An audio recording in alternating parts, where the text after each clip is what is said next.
I kid you not, I just thought of this as we were going live because I was trying to figure out a good way to sum up the feeling and the mood after that gold medal loss.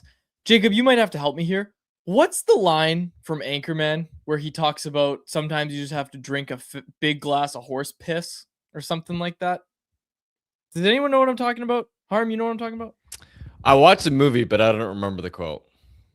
Was it Anchorman? I swear it was. It Will is. Ferrell. Okay. I'm trying to find the full clip here, but Yeah, here we go. Yeah, sometimes in life you're gonna have to drink a big fat stinking bowl of hot frothy horse piss. Well said, Jacob. Technical producer Jacob Lazar with some wise words of wisdom to start off Monday's show. That's what it was. A big stinking, what was it? Frothy? Was that in there? Or did I just? Yes, frothy was used. Yeah. Big bowl of horse piss on Sunday is how it felt. Hello, Canucks fans. Welcome back to another episode of Canucks Conversation, brought to you by Bet365. My name is Dave Woodrelli. I am joined by Harmon Dial and our technical producer, Jacob Lazar. We were all at Greta on Sunday morning. 5 a.m. 5 a.m. It was great. It was a really good vibe. It was a really good time. The roof was blown off the place when Cale Makar scored the tying goal for Canada. Canada just, from that Makar goal, really, it was just an onslaught of offense, and it was all just Canada. The one thing you were worried about watching it was, wow, that U.S. counterattack looks pretty good at times, and it's almost caught the Canadians off guard, but it was like the Americans were in the role of the Canucks when the Canucks are at their worst, where it's defend, gain the line. Now you're tired from defending for 2 minutes, chip it out and go for a change. And then it was just Canada coming back. And you were watching that kind of onslaught of offense from Canada and just thinking, okay, bury one. And Jacob made a really good analogy to me. Not analogy, but comparison. When Connor Hellebuck made the save with his paddle, Jacob said, that reminds me of Isaiah Kiner-Falefa getting thrown out by a fraction at home plate when the Blue Jays had the bases loaded in the World Series. And it was a good analogy, but what it was for me, that was that moment where you were just like, okay, there's Isaiah Kiner-Falefa. Had to be Nathan McKinnon missing that open net. And that's one that we're going to remember and we're going to talk about for a long time. And it's going to be one that haunts Nathan McKinnon for a while. They don't convert on those litany of chances that they had, and the game ends in overtime, 3-on-3 overtime. I don't even, like, we already talked about 3-on-3. We already talked about 3-on-3 and how we didn't love it for OT. That game was a great game and it deserved more, but we're not sitting here being like, oh my gosh, like, it was 3-on-3 for the States too, Harm. And it's not like Canada didn't have their own talented guys that could end the game on 3-on-3. In fact, on the play where the U.S. won, if Cale Makar successfully gambles and gets that puck, McDavid's in all alone on Connor Hellebuck. So it could have gone the other way. It's just like, I don't want to bring up the 3-on-3 as like, oh, Canada lost it only because of 3-on-3. No, they had their chances to finish it. They didn't finish it. That's my take on the game. Big bowl of horse piss. Overall, though, even though they lost, that might be the greatest hockey game I've ever seen in my lifetime. I can't speak for before I was born, before 2000, but from just the level of hockey we saw, the speed, the skill, the back and forth, momentum swings, the drama late when first the Americans got the 4-minute power play, and then the Canadians, after killing it, Bo Horvat draws a high-sticking penalty of his own, and Canada ends up with their own man advantage late. Just the drama of it all. Yeah, unfortunate that it had to end in 3-on-3 OT as opposed to 4-on-4 or 5-on-5.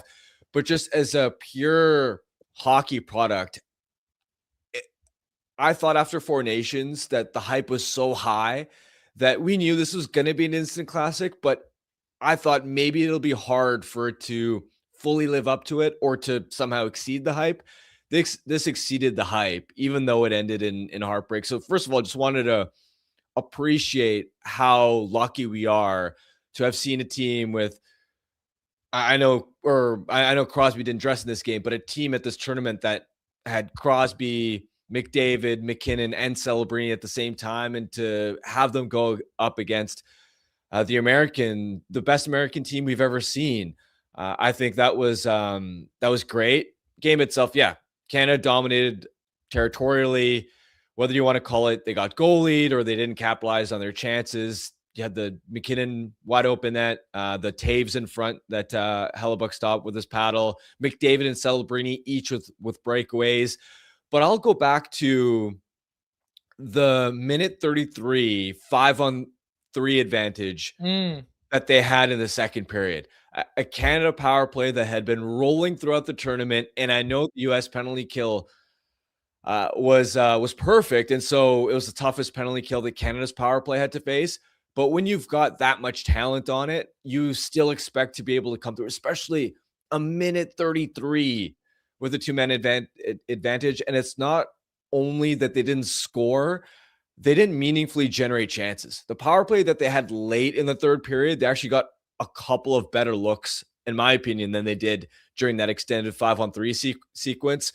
Yep. That's the biggest disappointment. And I honestly think that's where they missed Crosby the most on the power play with this playmaking down low. We all remember at Four Nations, the tic-tac-toe, it just adds a different dimension, a different look. And what I noticed for the power play against the Americans in that game is there would be situations where the puck would be worked down low, and whoever had it in that situation would maybe take an extra half a second to decide what the play was. Some of those instincts weren't natural. And I think if you have Sid down low there, it just makes it an embarrassment of riches. So I think that's where they miss Crosby the most. Yeah. And you mentioned that power play at the end. We saw Macklin Celebrini on the bench and how down he looked. He got a look at it on the iPad. We all watched it on the big iPad on the TV. And if you were watching it on an iPad, you watched it on an iPad. But Macklin Celebrini with a few really good looks, like they were looking to set him up on that second power play that you're talking about at the end of the game there. They were looking to set up Celebrini. He was the trigger man and he didn't get it done. He didn't hit the net and he was really hard on himself post game. And if there's a silver lining, right?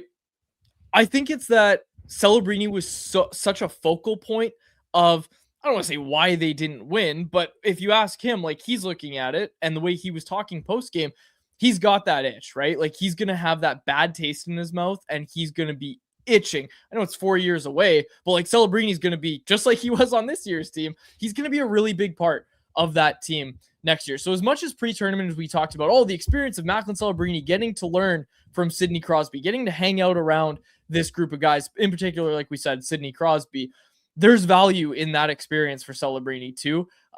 He's going to be itching to get back going. And now, do you have anything else to add on Celebrini? Because I want to talk about Connor McDavid and his role. Yeah, let's talk about McDavid. Well. Talk about a bad taste in your mouth, okay? The guy loses back-to-back cup finals, also quiet in game 7, doesn't get a point in the gold medal game. I know it was 2-1, right? But after dominating all tournament long, being the best player in the tournament, I don't think it was really close. Kind of quiet in that game, even though created so many chances and the ice was tilted every time McDavid's on the ice. You wanted to see him break through. So you talk about being left with a bad taste in your mouth. Connor McDavid did everything but get the points when it mattered. A really, really good tournament for him, but he's going to have a bad taste in his mouth as well. And like I said, he's going to be a big part of this team in 4 years' time. Yeah, he's 29 years old now, and he hasn't won the big one, right? Whether it's Olympic gold medal, a Stanley Cup, obviously, he doesn't have either one of those things. And especially when I look at the state of the Oilers this year, I think they're worse than the teams that went to the Cup final. I don't know if he's going to have that opportunity to win that championship this year either. And so for his legacy, there's a ton of pressure on him. And I'll also say this, it is interesting because when I look back at Four Nations, with how politically charged it was at the time, how long it had been since we had seen best on best hockey, the speed and intensity of it, we can all say that was a massive tournament in that moment at that time. I even briefly recall, I think this is true, maybe someone double check this, but I think I remember Matthew Tkachuk ahead of the championship game against Canada saying this was the biggest game of his life or his career. And this was after Tkachuk had already won a Stanley Cup. And so, of course, in that moment, McDavid comes through, OT winner, Canada wins the championship game. But 10 years from now, relative to just at not having the weight of the Olympic stage, it's going to be a footnote. You're not going to be able to throw up, oh yeah, I won the Four Nations face-off, and oh, I scored the OT winner there. Like, for his legacy, even though it was a massive moment where he came through, it's just not going to count the same way. And I even saw some Americans yesterday saying, oh, that was a glorified All-Star game, which obviously wasn't true. But those are the kinds of narratives that people are going to spread about it, just because, again, it doesn't have the prestige of the Olympics. And I'll also say this. Yeah, sure. World Cup of Hockey is in 2 years. World Cup of Hockey also doesn't have the same prestige as the Olympics does. So even if he wins the World Cup of Hockey, he's got to wait until he's 33 years old to get that Olympic gold. And in my opinion, for his legacy, he needs Olympic gold. He needs a cup. And the Stanley Cup. Like, he needs both. And the other stuff, whether it's Four Nations, whether it's World Cup of Hockey in 2 years, it's not going to hit the same way. It's not going to matter for a player of his magnitude. In his Hall of Fame induction, right? They mentioned Roberto Luongo's gold medal. I don't think they're going to mention, Connor McDavid scored the Four Nations face-off winner. What was the Four Nations face-off again? Like, that's what that's going to lead to during the Hall of Fame induction for Connor McDavid. As we put a bow on this conversation, I wanted to just kind of close out by saying I respect that Bill Guerin had the conviction to talk about his team construction and say, like, we brought elite penalty killers because we want to be an elite penalty kill, and to not give up a single power play goal the whole tournament. That's pretty damn impressive. Yeah, I'll be honest. I didn't agree with the decision to so aggressively load up with Trocheck and Miller. I thought, all right, Trocheck I could understand, or one of those guys for the face-offs and PK responsibility. Probably more so would have leaned towards Trocheck, because Miller, during his time as a Canuck, wasn't actually a good penalty killer, and the data showed that the goals against rate spiked. But I mean, credit to JT, because he in this tournament was a really effective penalty killer. And yeah, he made the bold, ballsy decision to leave Jason Robertson, Cole Caulfield, Lane Hudson, Adam Fox at home. And he knew that he would have been eviscerated if he was wrong. And yet he stood by it, and he was rewarded for it. Now, was there some luck involved because Hellebuyck stood on his head? Yeah, absolutely. Right. So there's nuance involved there. And I saw a couple people saying, well, were those decisions in some part bailed out by Hellebuyck having the night that he did, especially given that the Americans weren't really able to generate much offense in that game. And had they made different selections, it could have been a closer game at 5-on-5 in terms of the control of play. But Trocheck and JT did their job in the faceoff dot on the PK, and that has to feel so good for Guerin. All right.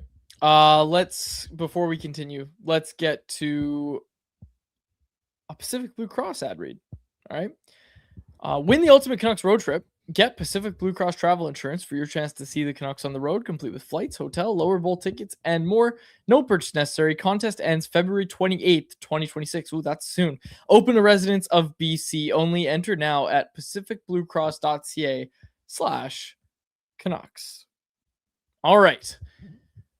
Olympics. We're going to continue the conversation, I'm sure, as we move on and get to anyone else. But I don't know, man. I'm looking at this loss as do you have takeaways of, Canada should have done this? You hope that they start developing some defensemen soon, right? Like you want some defensemen coming down, but other than Matthew Schaefer, did they leave anybody? Like, did they leave anybody around? I don't think that there's there should be no sense of crisis because Canada lost this game. Yeah. Right. Sure. There are things that can be improved, a couple of tweaks in terms of who else they could have picked, but there's nothing obvious or egregious they did that cost them this gold medal game. And again, if you replay the game script of that 10 times, Canada probably wins eight of the 10. They just couldn't catch a break. Hellebuyck stood on his head, and yeah, they sort of shot themselves in the foot with the opportunities that they missed. But honestly, against that US team, to see how dominantly they controlled play and how many battles they were winning down low. And you look at that US back end and how many icings Canada forced the Americans into, with the blue line that had Quinn Hughes, Zach Werenski, Jake Sanderson, Charlie McAvoy, Jacob Slavin is remarkable. So do you need more puck moving, dynamic offensive creators from the back end in future tournaments? Yeah, I don't think it was necessarily the biggest difference in the gold medal game, but certainly when I look at the Czechia and Finland games being closer than they probably should have, that stood out as an inefficiency, right? You got Colton Parayko as your second pair RD playing significant minutes. He obviously has limitations. And I do think there's a lesson to be learned just as far as any defenseman can make the big mistake, right? So when you look at the Boldy goal, right, he splits through Taves and Makar, right? Those are guys that you don't expect to make those mistakes. And then in OT, Makar dives in, and that's the big breakdown on the goal against. That's where, whether it was Schaefer or Bouchard, they were worried about, hey, if we bring one of these guys to the tournament, are they going to make the big mistake? Well, the defenseman that you did not expect to make the big mistake still made the big mistake. And I think moving forward, there should be on the back end an emphasis on just making sure that you have more elite puck moving. I think that would have led to more situations, especially in the quarterfinal and semifinal game, where you're not going up the boards as much. You're able to hit stretch passes to hit McDavid in flight a little bit more often. But I'm not worried about that for the next World Cup or the next Olympics, because Matthew Schaefer is going to be a shoo-in for that team by that time. And then they're also unlucky not to have Josh Morrissey available, who would have been their go-to secondary offensive option. So yeah, it was a limitation, I thought, at this tournament, but I think it'll naturally solve itself for the next time we have best on best. I do think there's another lesson to be learned, just big picture from the American side. And this is a lesson even for the NHL as a whole, when we get back to looking at specific teams and players, is we have to be careful about how early we label guys as, oh, that's not a big game player, or, oh, you can't win with that guy after one or two failed performances in high stakes situations, right? You look at the guys that made a difference in that game on the American side. Jack Hughes had the golden goal. Jack Hughes was invisible at Four Nations. And there were, I'm not going to specifically call out who, but there were people quite prominently calling out whether he had it in him to be a difference maker at the Olympics, right? Especially looking at his size as well, where, oh, is he built for big boy hockey, right? That kind of narrative, right? And Jack Hughes clearly proved that wrong. Connor Hellebuyck, we all know about his NHL playoff struggles. And I still think, in his case at least, with the Jets, there are still some question marks about that. But he was unbelievable. He was the most important player of that game. He steps up and not only doesn't choke, but is the difference maker. Austin Matthews, right? We would crack jokes about it at times, about how he's won nothing and he has the C on his chest. What has he won compared to let's say Crosby, who has the C on his chest for Canada when he's healthy, obviously. And Matthews goes out and was unbelievable defensively. He had a point in that game, and between the Four Nations final and the Olympic gold medal game, he had 3 points. And I think somebody tweeted out that no other forward on the American or Canadian side had more than one. Right. So he comes through. Like, those are 3 guys that a lot of people labeled as, can they get it done in the big moment? And I think that's relevant even for McDavid, right? I see some people saying, can he get it done in the equivalent of Game 7, right? Okay, where you look at the year he won the Conn Smythe, he was great for the Cup through most of the Cup final. Then Game 7, he couldn't get it done. Some people will say for most of the Four Nations final before the OT winner, he wasn't himself, which I think was true. they'll also point at him going pointless in this gold medal game and say, oh, maybe McDavid just can't get it done in a game 7. Don't make that mistake. Stop labeling him as not being able to get it done. We clearly have examples right there on the American side. People in the chat are talking about how they're going to make their kids defensemen to try to solve the problem. How about the goaltending problem? Again, we were talking about defense, and I obviously agree with everything you just said about the not labeling guys. But goaltending's a discussion because Jordan Binnington's probably going to be too old for the next Olympics. And if that's your guy, then probably too old. So there's people in the chat, and I'll say this, okay? Because I said before the tournament, do you remember me telling you Jet Greaves? I would have brought Jet Greaves to this Olympics because in my mind, Jet Greaves is the next guy. Guys go to 910 save percentage this year. He's pivoting off of a really strong finish to the year last year where we've talked about it before. If the Blue Jackets called him up 2-3 weeks earlier than they actually did, the Blue Jackets might have made the playoffs last year. That's how good Jet Greaves was for them last year, and he's been really good for them again this year.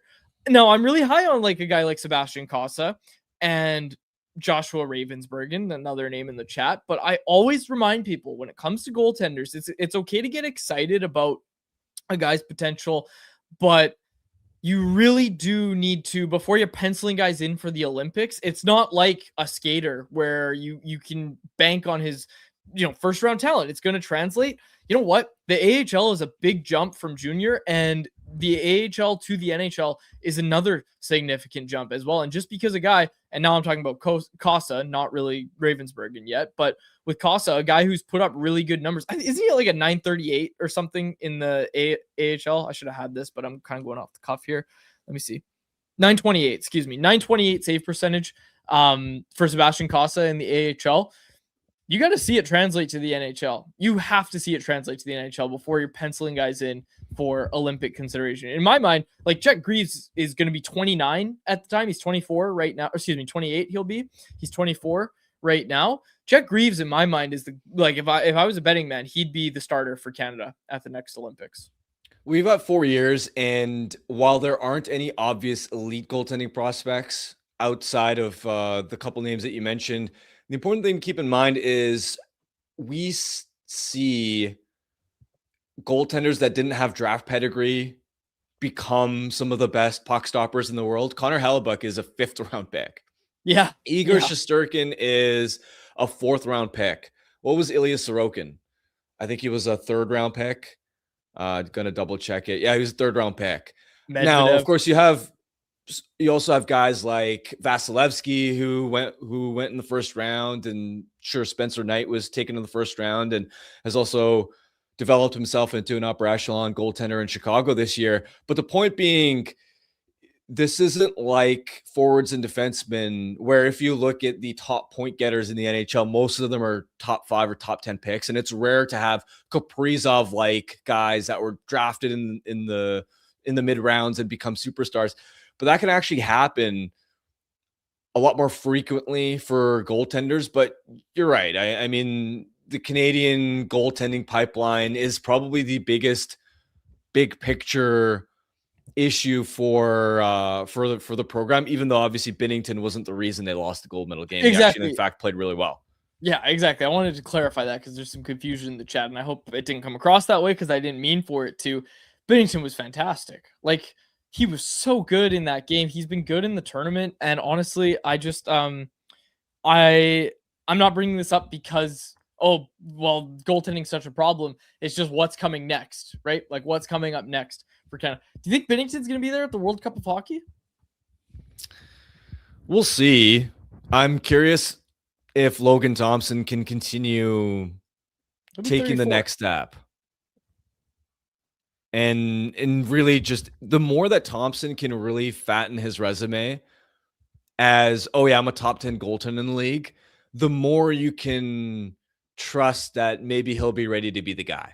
Because in Thompson's case, this is still only his 2nd season as a full-time NHL starter, right? Before that, he was a tandem guy. So you're talking about a year and a half of him being a number 1 goaltender. And he's been terrific in that sample size. But it's just, with goaltenders, and it's part of the reason why Greaves was left at home, despite him having a really strong year in Columbus this year, is reputation lags behind performance. And the longer you can do it, the more that the decision makers at the top are actually going to trust you in the biggest moments. And that's where I'm hoping Thompson can really continue building on this, and that in 2 years' time, he can maybe be ready to take over from Binnington. All right, I'm sure we'll talk more Olympics. There's going to be more takes and everything during anyone else, I'm sure. So we'll save those for that. But let's get to our poll question, which is, get this, welcome to a new sponsor. Our poll question is brought to you by Tim Hortons. If you feel something exciting in the air, that's because roll-up season is officially back. You can still play on the cup while supplies last, but don't forget to also play on the Tim's app, which means more chances to win just for doing what you're already doing, getting Tim's. There's a wide range of prizes to be won, from gift cards from various brands to physical 5-burner barbecues. I noted that one because that's what I'm hoping to win.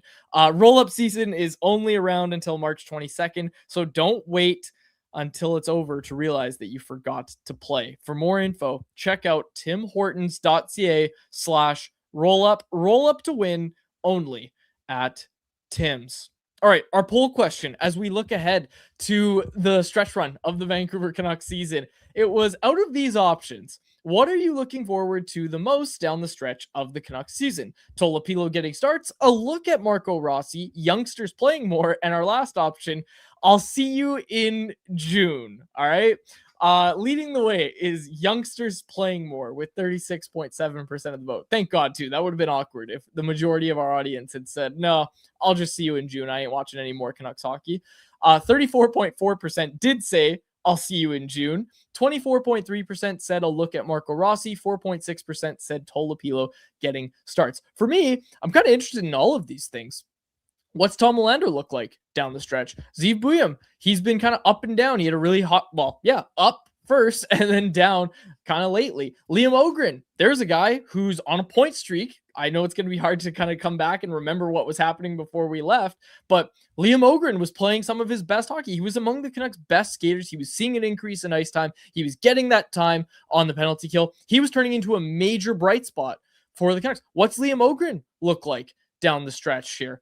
And like we said, Marco Rossi, like a better look at Marco Rossi, didn't get to play very much and was obviously right after a trade still trying to get comfortable. Tolopilo, I'm excited for that too, but maybe that's just me. Only 4.6% of voters agree with me there, but I think there is a few things that you're going to be keeping an eye on.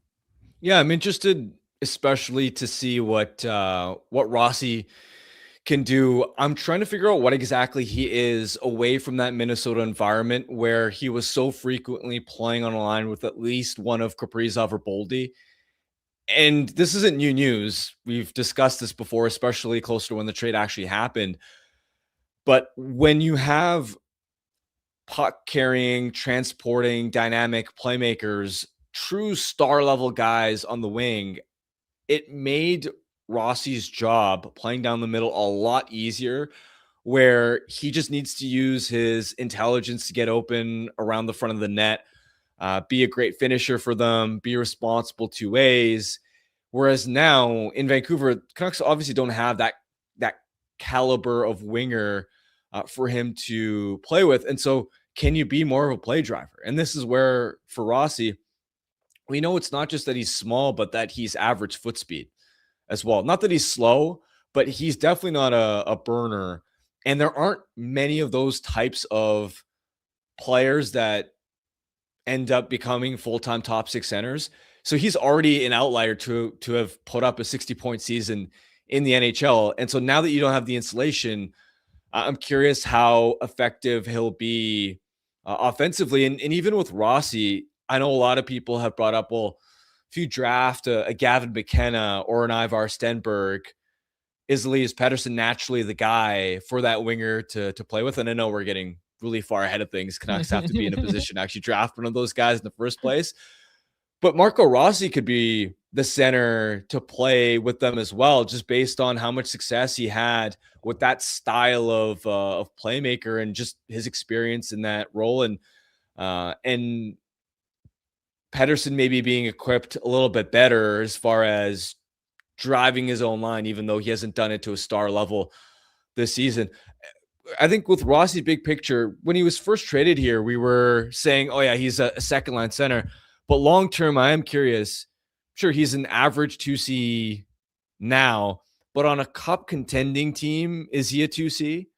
Especially if he doesn't have a superstar on his wing, or is he really more of a 3C in a perfect world on a cup contending team?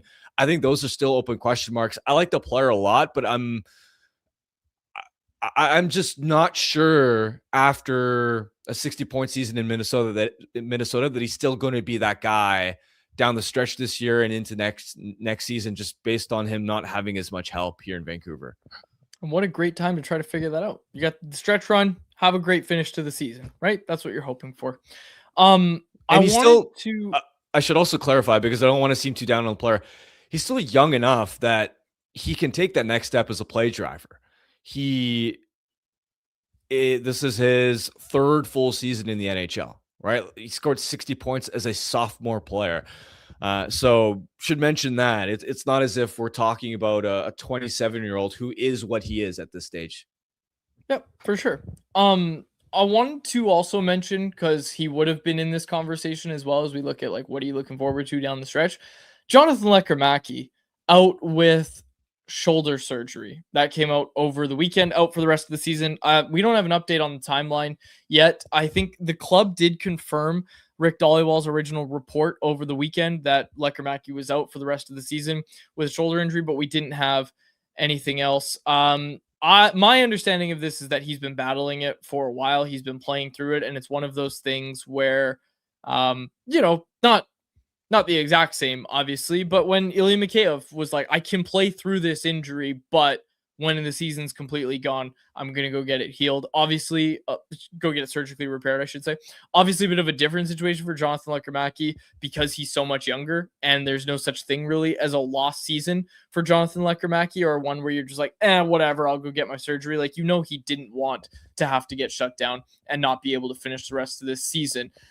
When you look back, because now his season's done, right? Season's done, 13 NHL games played, 2 goals, 1 assist. He was up with the big club right before the Olympic break, played some games down in Abbotsford, produced in those games, had some good numbers. I think it was 3 goals and an assist through 5 games.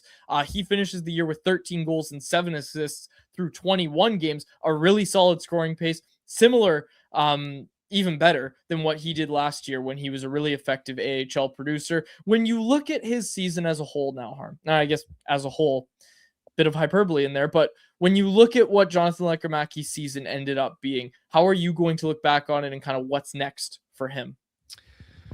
Unfortunate, right? I think before the season started, I thought there was perhaps a chance that building off of last year's AHL success, he might take the next step. And I'm not talking about scoring 20 plus goals as a rookie, but could he at least establish himself as a full-time NHL player, chip in with 12 to 15 goals? I thought that was a reasonable expectation. It obviously didn't happen in training camp. He was quiet, didn't exactly run with that opportunity. And I remember you and I debated it at the time, where it was, okay, it's fine that he hasn't taken that immediate step because he's still relatively young. At the time, he was only a couple months, 2-3 months into having turned 21 years old. So there was still quite a lot of development runway left. And the hope, I thought, was, all right, tear up the A for the first half of the season, and then maybe do the Logan Stankoven thing, where around the trade deadline, you're able to get a more meaningful opportunity. And down the stretch, this is when you arrive as a full-time NHL contributor. He did the tearing up the AHL part, which I think was the easiest part of the equation, since he was already really productive in the A last year. We got to see him a little bit with the most recent recall. I was a little bit underwhelmed in terms of the other parts of his game. Just he felt overly one-dimensional. The 2A numbers were even worse than they were last year. But I thought to myself, all right, I still think there's enough there to where with a bigger opportunity down the stretch, perhaps he can score and build some confidence and momentum to where we're looking at him going into the summer and into next season as we know that he's like, we can confidently pencil him into our top 9. Whereas now you can't pencil him into your top 9. You don't know if Jonathan Lekkerimaki for sure is going to be that guy or not. I will say in the big picture for his development, when we had the debate in September around him not being ready and you were concerned about that and I pushed back on it, the thing I kept harping on at the time was it will be a massive issue if he isn't ready by training camp next year, because at that point he'll be 22 years old. It'll be, I believe, his draft +5 season. So you've had considerable time to get going. And at that point, if you're still sluggish in terms of your skating, if you're still losing a ton of puck battles, if you still aren't able to drive play and separate, get into pockets of space where you can be a prolific shot and chance generator, then I don't think it's ever going to happen. I think the odds are going to be heavily stacked against you if you aren't able to get there at training camp. So I think a little bit unfortunate that he wasn't able to get the stretch drive opportunity to have some NHL success. But now as I look ahead to this summer and into training camp, I don't think there's going to be a Canuck player who has more on the line than Lekkerimaki next fall. Do we know that he's going to be healthy for training camp? Because that was the other part of the equation I was going to bring up, is that we don't know if he's going to be there. True, but if it's not camp, then at least somewhere close to the start of the season. And what I will say is you hope that since it's a shoulder issue, that he can still do things to work on his lower body, work on his core to take that skating to the next level, which I think is one of the biggest limitations of his game right now. Yeah. I was going to say, to Harm's point, like he'll be able to skate while he's recovering from the shoulder injury. And I don't think like it's February still. So if we're looking ahead to August, September, I don't know. I'm not a doctor. I don't know exactly what he had to get repaired in his shoulder. I don't think he'll be out for 6 months where that's going to be an issue. Or I guess 5 months where that'd be an issue. You do hope it's a full off-season training, that he's just ready to go on time for training camp. That's obviously the hope. Now, I was going to ask you this, right? Tyson Carter in the chat says, Buddy better never leave the leg press machine. I was going to ask you this, though, Harm, as well. Does it buy him any more time? Do we give him more benefit of the doubt because he's now dealt with this injury and he's going to have to come back and get comfortable and all that sort of stuff again?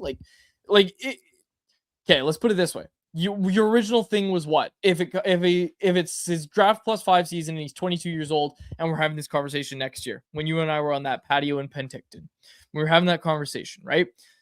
Does it change at all now that you know he's out with a shoulder injury and that he's not going to play down the stretch of this season? Do you come into camp next year? And I literally mean you, Harmon.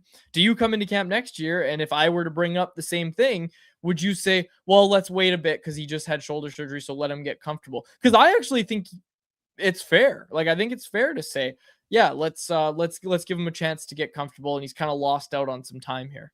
It depends on the timeline of the injury.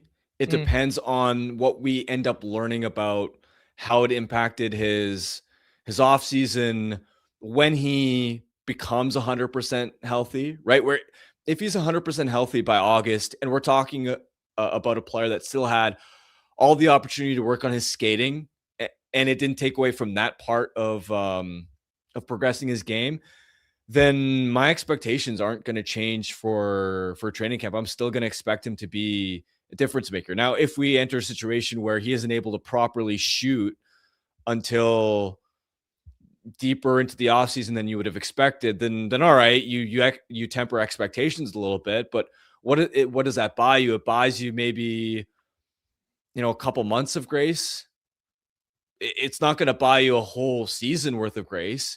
Yeah, that's exactly. The point is maybe it pushes the timeline back a little bit, but even with this injury, he needs to, in my opinion, look like a player that is bare minimum full-time NHL ready. I'm not saying he needs to go out and be a 25 goal scorer next year, but if you're banking and hoping for him to one day develop into a top 6 NHL scorer that can put up 25 goals, you at least need to see him on a trajectory to put up 15 goals next year. Yep, for sure. All right, anything else Canucks related that you wanted to say before we get to anyone else? Nope. All right, let's get to anyone else, which is brought to you by our friends over at Greta, a great spot for all games, home and away. And it was a great spot for the gold medal game. Shout out to Greta. Got up early. We were all there. It was really funny. I must say this because you went to bed at like 10 o'clock. Unfortunately, I got to bed a little bit later, which is funny because on a normal weeknight, I'm in bed by like 9:30, but I actually went to bed at like 11:30 that night. So I was really tired. I was only on like 4 hours of sleep. But anyways, it was really funny to see the people who just got out from the bars at like 3:30, went and recovered for like maybe 30 minutes, an hour, and they were in the same clothes that they were at the bars in, and they came to Greta in the morning. Meanwhile, I got like my big warm jacket on. I rolled out of bed like an hour ago and I was at Greta. It was really funny to see the difference between, full face of makeup and stuff, and then the people that kind of just rolled out of bed. It was an interesting crowd at Greta. It was very funny to see that that mix, and I don't think you'll ever get an opportunity to see that really for a while, at least in your life. But shout out to Greta. It was a great time. Greta's a great spot for all games, home and away. They got the game day specials as well. $3.33 off select food items, $3.33 for select drinks and more. They've got the arcade, the bar, the street food menu. It's a great spot. Make Greta your spots to watch the big game. 50 West Cordova Street is the address. Let the games begin. All right. We had 2 super chats to lead off anyone else. I like this. I'm going to start. We got one from Elfrin for $10 and one from Condones in the chat for $5. I'm going to start with Condones because it's a quicker one. He said, who will be the next Canuck to win a gold medal at the Olympics for Canada, if ever? Put me down for Gavin McKenna. Okay? Put me down for Gavin McKenna. I know some people in the chat are like, oh, maybe Braden Coots. Nope. Gavin McKenna. That's going to be the next Canuck to win a gold medal for Team Canada. Put me down for Gavin McKenna. He's also the only Canadian, unless they end up drafting Keaton Verhoff and he takes off, that has a shot at making realistically the Canadian Olympic team.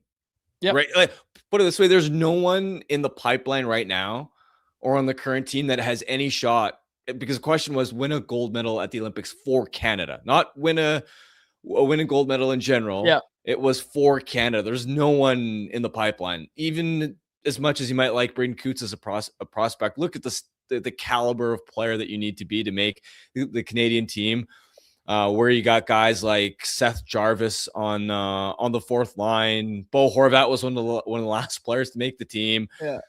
And we talk about Horvat as like a upper ceiling for Braden Coots, right? Well, that's like best case scenario. Yeah. And even then, Horvat is so much bigger than Coots. So that gives him a leg up compared to players of similar on ice talent and ability for that final role, which is an edge that Coots isn't going to have. But yeah, it's going to be McKenna or Verhoff. Verhoff. Okay. I want to say this about Gavin McKenna. Okay. See his weekend? You see the weekend that Gavin McKenna had? That dude, as he so eloquently put it in the post-game press conference, has had some stuff going on in his personal life. Dude put up 8 points in an 11-4 win against Ohio State, and then the very next day, a goal and an assist. So 8 points is obviously ridiculous. Goal and 7 assists. A goal and assist the day after. He's becoming, and I know I've been saying this for a while now, but it's just becoming more and more apparent to me that this is the can't miss first overall pick. And I had the question earlier of, are you overthinking it if you start to talk yourself into Ivar Stenberg? And now with the way McKenna looks like he's going to finish his season, the raw point totals are there. We've already talked about the context of who he's playing with and all that sort of stuff. Gavin McKenna is the can't miss first overall pick. I won't really hear otherwise. And honestly, if this is way ahead of ourselves, but if the Canucks get the first overall pick and they walk up there and draft Ivar Stenberg, you're going to see a generational crash out on this show, because I think Gavin, I know Stenberg's good too, but I think McKenna's going to be in the long run, I think McKenna's going to really separate himself from everybody else in this draft class. I think he's going to be your can't miss first overall pick, and I think it'd be a mistake not to take him first overall. I agree that he's number one on my board right now, but I don't think you can call him undisputed number one or can't miss. I don't think you can. Swagger, Harm. This team needs swagger. I like Gavin McKenna. Again, I have McKenna number one on my board, but I don't want to write off Stenberg, who, let's not forget, is producing in the SHL at a historic level. He's outproducing the Sedins there. So you can't gloss over that kind of prospect. And if anything, I think because he's in the SHL, you don't get to see as many highlights of him. There isn't he's not being as closely monitored by casual hockey fans and in just the sort of like hockey Twitter sphere compared to McKenna, who's in the NCAA. And so his tape is a lot more accessible. That's fair. And there are just naturally more eyeballs on him. Again, I'm with you. I'm McKenna number one right now, but I want to take a deep dive into, and I'm going to do this, especially as we get on the other side of the trade deadline. I want to spend a lot of time scouting Stenberg, watching as much tape as I can, because his production's historic as well. It's not just that he's a good prospect. He's in the same territory as Forsberg and the Sedins in terms of the numbers that he's putting up right now.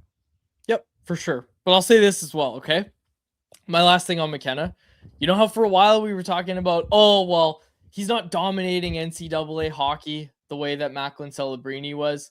All of a sudden, with this weekend that he had, 10 points will do this to you. Through 27 games in the NCAA, LC250 put this in the chat. And I saw this from Cam Robinson as well. After 27 games, Celebrini had 42 points. McKenna's got 41 in his first 27 NCAA games. When all is said and done, we could see Gavin McKenna have a really similar raw point total to Macklin Celebrini. And from the conversations I've had with people that are watching him at Penn State, I'm not watching every game.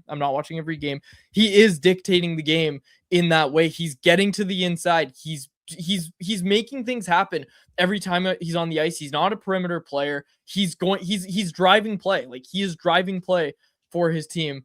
And again, yeah, as Little Boston pointed out, Macklin played in Hockey East, obviously different division, but still, you're still talking about NCAA production. And that was the thing we talked about with McKenna was, it's not quite where Celebrini was.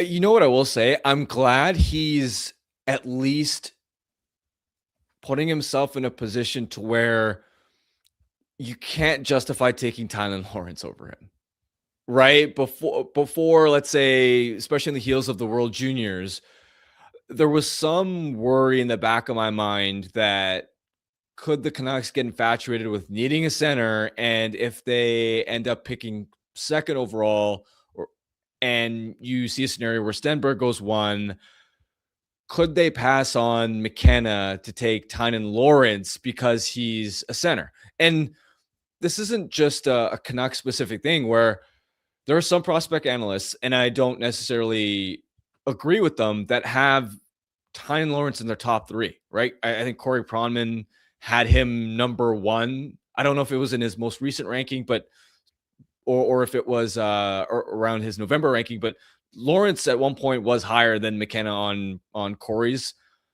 list. And then I've even seen others who've had Lawrence like third and behind McKenna, but still within that top three range. And at least now that McKenna is producing at this crazy clip recently, I'm hopeful that the Canucks look at that and go, okay, we can't really overlook how dominant he's looking and some of the question marks that we maybe would have had about his profile, how his game's going to translate at the pro level. Those question marks are diminished, and I would hope that he's moving up the Canucks internal draft board.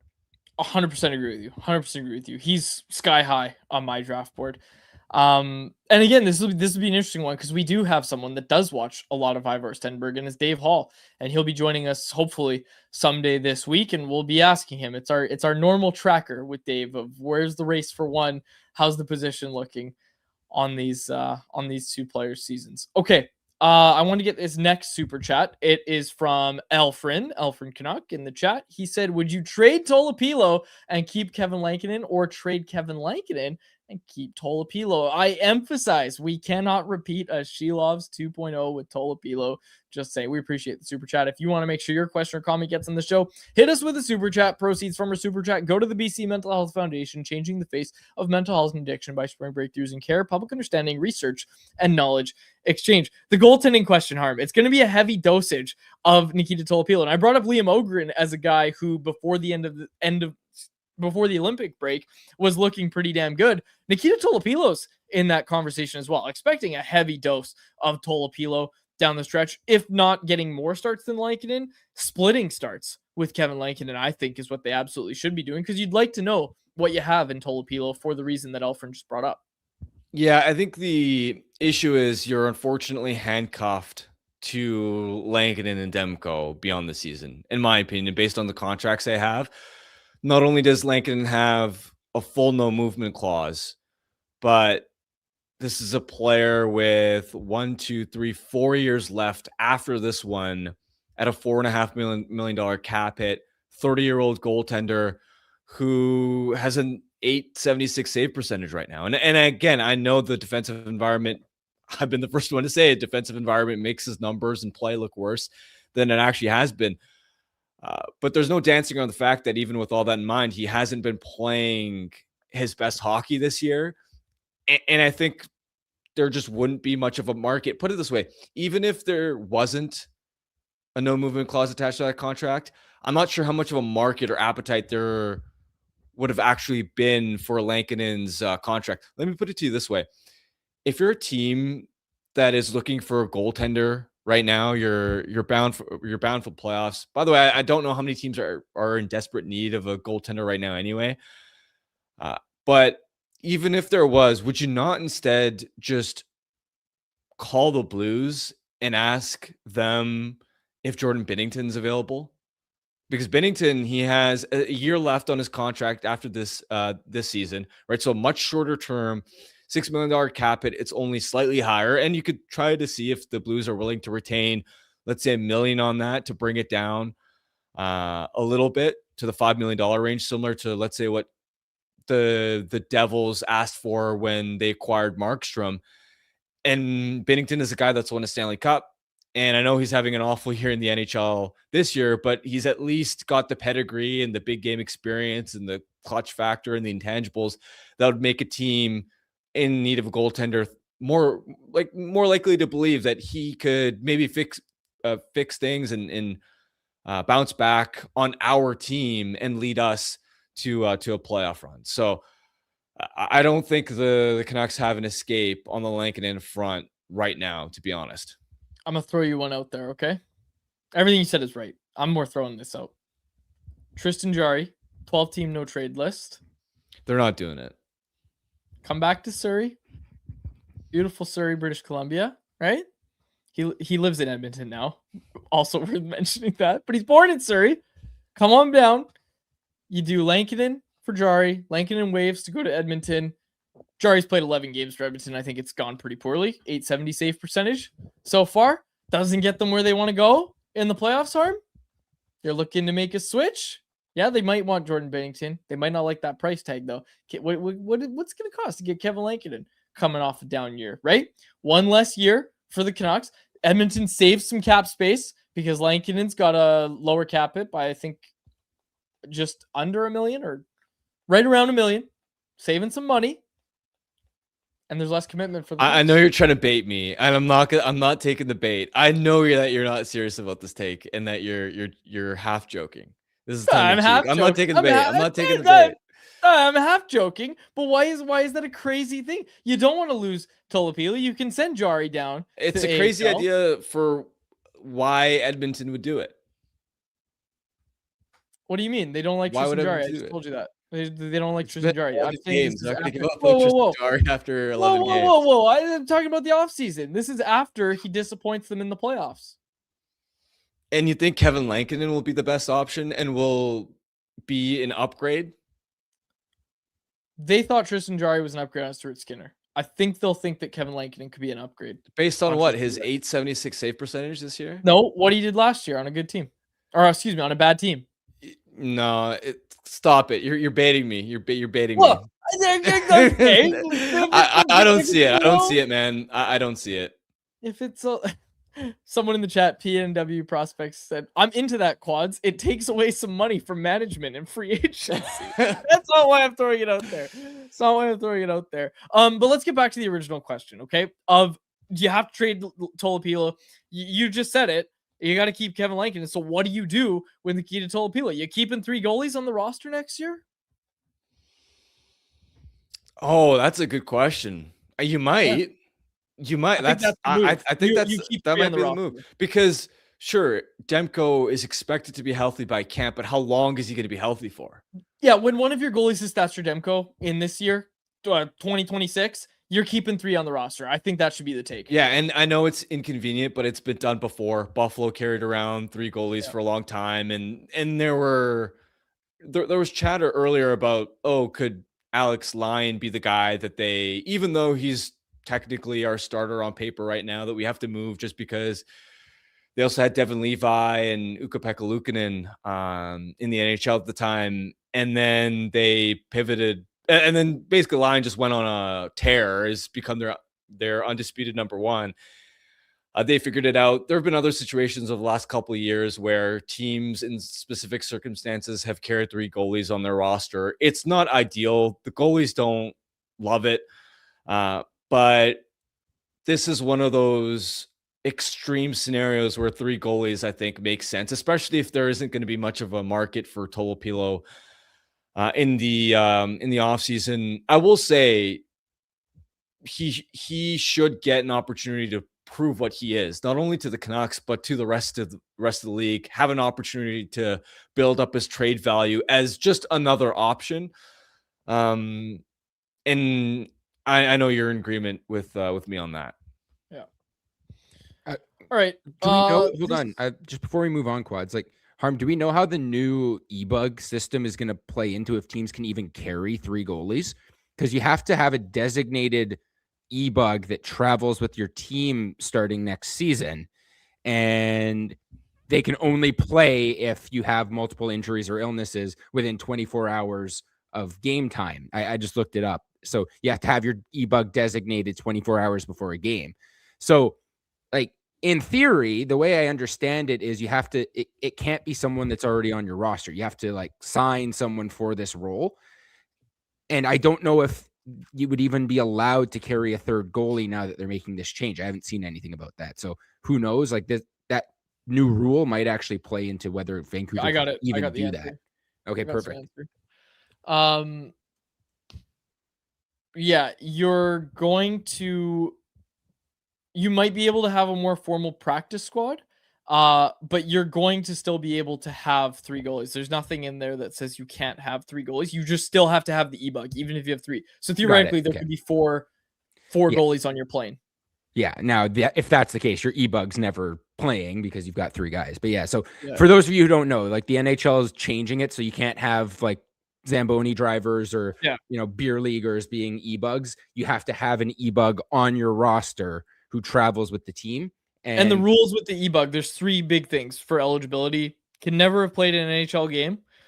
Can't have played 80 professional hockey contests in their career. Must not have played professional hockey within the previous 3 years. So it's going to limit it. You're going to get a bunch of, like, college guys who graduated in the last year or 2 and have, maybe got a cup of coffee in the ECHL and that's it. Like, that's who this is most likely going to be.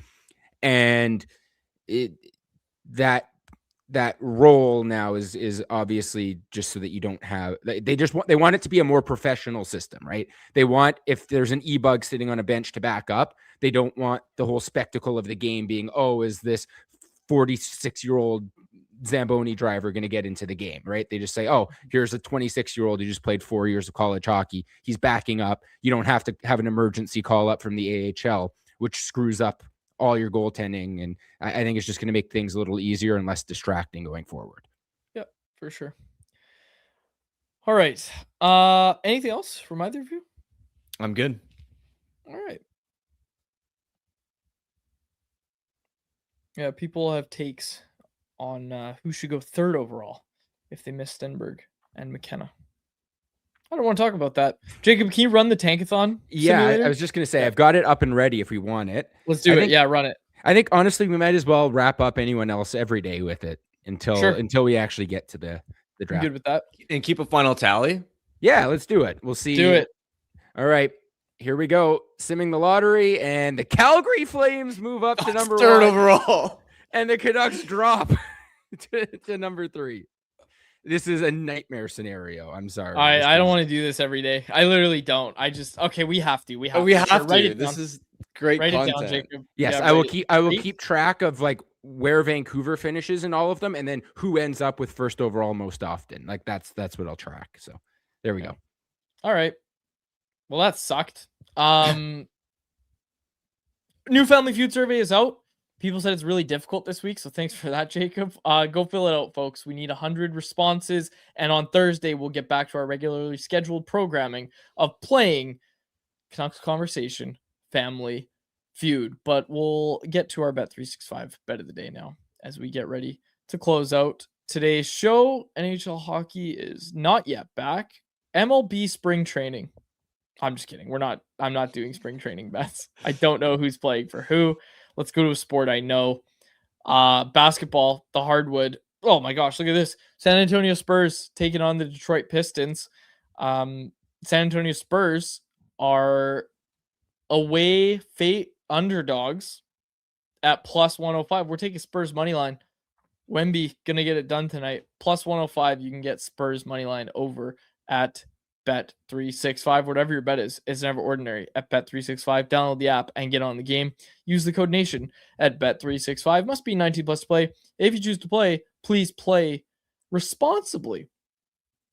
Good times. All right, that was a fun show, boys. Good to be back. We'll see everyone tomorrow. Jeff Patterson joins the show tomorrow. We'll close it out there for my co-host Harmon Dial and our technical producer Jacob Lazar. My name is Dave Woodrelli. Thanks so much to the episode of Canucks Conversation. Canucks Conversation is live Monday through Friday, every weekday at 2 p.m. over on the Canucks Army YouTube channel. Make sure you like, subscribe, and interact in the YouTube live chat every day with us, folks.